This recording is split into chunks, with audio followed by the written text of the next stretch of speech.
जय श्री राम साथियों, आज हम बात करने वाले हैं जन्म कुंडली में किस स्थान से क्या विचार करना यह बताया जाता है। प्रथम भाव शरीर, रूप, ज्ञान, शरीर का रंग, बलाबल, सुख दुख तथा स्वभाव का विचार प्रथम भाव से करना चाहिए। द्वितीय भाव से धन, धान्य, कुटुंब, मृत्यु, अमित्र, धातु, सोना चांदी आदि संपत्ति, रत्न आदि का विचार द्वितीय भाव से करना चाहिए। वाणी और विद्या का स्थान भी द्वितीय स्थान माना जाता है। तृतीय भाव पराक्रम, नौकर, भाई बहन आदि, उपदेश, सफर करना, छोटी मोटी यात्रा, माता पिता की मृत्यु का विचार तृतीय भाव से करना चाहिए। चतुर्थ भाव सवारी, बंधु, माता, सुख, निधि, खेत, घर, मकान आदि का विचार चतुर्थ से करना चाहिए। पंचम भाव मंत्र, यंत्र, विद्या, बुद्धि, प्रबंध, पुस्तक लेखन आदि, पुत्र, कन्या भी राजयुक्त होना आदि का विचार पंचम स्थान से करना चाहिए। इसे पुत्र स्थान भी कहते हैं। छठा भाव मामा, रोग, शत्रु, व्रण, सौतेली माँ आदि का विचार छठे स्थान से करना चाहिए। बहुत से लोग ऋण तथा नौकरी का विचार भी छठे से करते हैं। सप्तम भाव स्त्री या पति, सफर, यात्रा, व्यापार, खोई हुई वस्तु, मारकर्ता आदि का विचार सातवें भाव से करना चाहिए।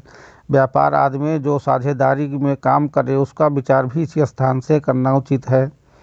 अष्टम भाव प्राण, ऋण, शत्रु, किला, मरे हुए व्यक्ति का धन, वसीयत से प्राप्त, बीमा कंपनी से प्राप्त छिद्र आदि का विचार अष्टम से करना चाहिए। क्लेश, अपवाद, मृत्यु, विघ्न, दाम, स्त्रियों का मांगल अर्थात सौभाग्य का विचार भी इससे किया जाता है। नवम भाव भाग्य, धर्म, भाई की स्त्री, तीर्थ यात्रा, साले आदि का विचार नवम भाव से करना चाहिए। गुरु तथा प्राचार्य का विचार भी इसी से किया जाता है। इस स्थान को तपस्या या पूर्ण स्थान भी कहते हैं। उत्तर भारत के ज्योतिषी दशम भाव से पिता का विचार करते हैं, किंतु दक्षिण भारत के ज्योतिषी नवम से पिता का भाव विचार करते हैं। दशम भाव राज्य, आकाश, वृत्तांत, सम्मान, पिता, प्रवास, दूसरे स्थान में रहना, ऋण, हुकूमत, ओहदा, पद प्राप्ति, व्यापार, कर्म, आज्ञा आदि का विचार भी दशम भाव से किया जाता है। एकादश भाव अनेक वस्त्र, आय, लाभ, पुत्र, वधु, वृद्धि तथा पशुओं का स्थान, प्राप्ति, प्रशंसा आदि का विचार 11वें भाव से करना उचित है। व्यय स्थान 12वां स्थान व्यय, खर्चा, शत्रुओं का वृत्तांत, गुप्त शत्रु, वाम, नेत्र, दुख, पैर, खुफिया, पुलिस, चुगलखोर, दरिद्रता, पाप, शयन सुख आदि का विचार 12वें भाव से करें। भाव संबंधी विशेष विचार भाव का विचार करते समय यह देखना चाहिए कि उसमें छठे, 8वें, 12वें भाव का स्वामी तो नहीं बैठा है।